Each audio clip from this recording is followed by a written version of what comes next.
$1,000 He said he's a going year. to repeal the Trump tax cuts. Mr. Vice President, I'm speaking. Is a great insult. Whatever the Vice President is claiming the administration has done, clearly it hasn't worked. When I look at their plan, it looks a little bit like plagiarism. The President of the United States refused to condemn white supremacists.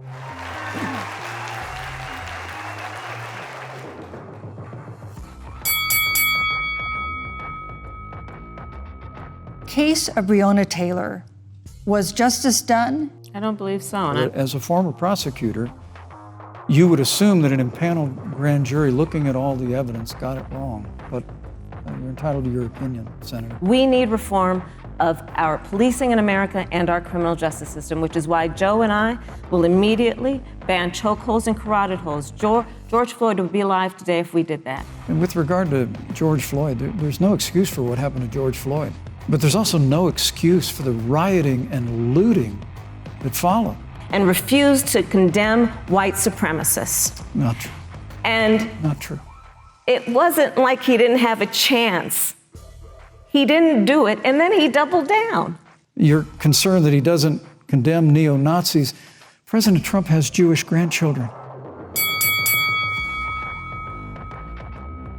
The American people have witnessed what is the greatest failure of any presidential administration in the history of our country. The reality is, when you look at the Biden plan, it reads an awful lot like what President Trump and I and our task force have been doing every step of the way. On January 28th, the Vice President and the President were informed about the nature of this pandemic, and they knew what was happening, and they didn't tell you. Can you imagine if you knew on January 28th, as opposed to March 13th, what they knew, what you might have done to prepare? Should Americans take it, and would you take it? Public health professionals, if Dr. Fauci, if the doctors tell us that we should take it, I'll be the first in line to take it, absolutely. But if Donald Trump tells us that we should take it, I'm not taking it. The fact that you continue to undermine public confidence in a vaccine, if the vaccine emerges during the Trump administration, I think is unconscionable. And Senator, I just ask you, stop playing politics with people's lives. The reality is that we will have a vaccine, we believe, before the end of this year.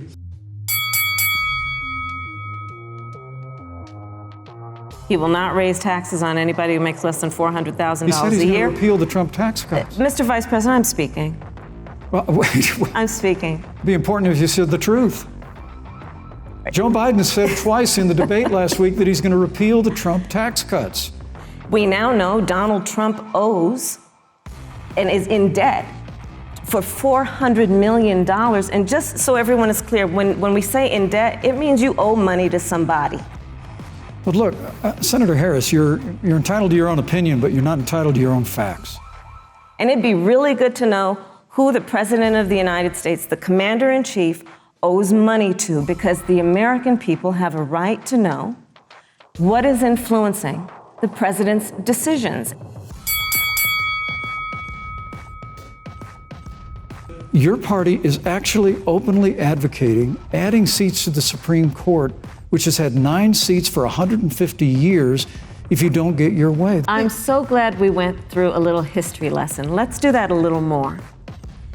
In 1864... Well, I'd like you to answer the question. Mr. Yes, Vice President, I'm please, speaking. very I'm fast. speaking. Abraham Lincoln was up for re-election. And it was 27 days before the election. And a seat became open on the United States Supreme Court. But Honest Abe said, it's not the right thing to do. The American people deserve to make the decision about who will be the next president of the United States. And then that person can select who will serve for a lifetime.